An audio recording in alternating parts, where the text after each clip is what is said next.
Sa Pilipinas, naaresto ang isang puganteng Taiwanese na matagal nang pinaghahanap ng kanyang mga kababayan. Ang suspect sangkot sa iba't ibang iligal na gawain. Nasa frontline ng balitang yan si Marlene Alcaide. Harap ka ba na? You, Buchon. Okay. We are Immigration, Fugitive Search Unit, okay?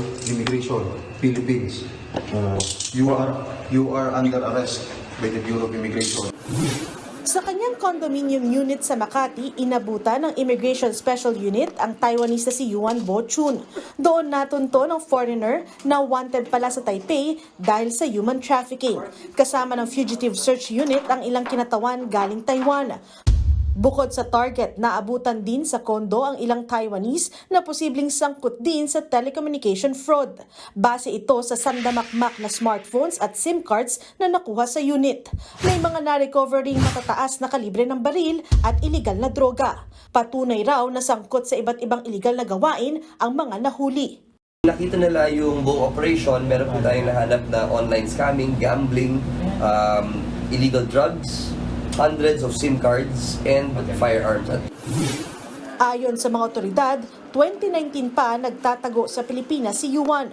Bukod sa mga kontrabando, nakunan din ng mga government ID ang mga sospek. Ang iba sa mga ID, Pilipino pa ang nakalagay na pangalan. Pinaiimbestigahan na ito ng DOJ. At pinapa-investigate po ng DOJ kung paano nila nakuha itong mga IDs na ito at kung ano yung rason kung bakit iba-iba po yung mga pangalan dito at kung bakit kailangan niya ng iba-ibang mga government IDs.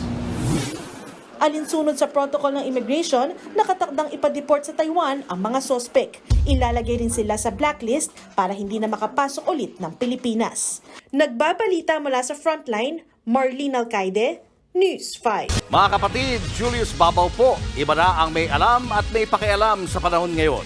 Para sa frontline ng mga balita, mag-follow at mag-subscribe sa social media pages ng News 5.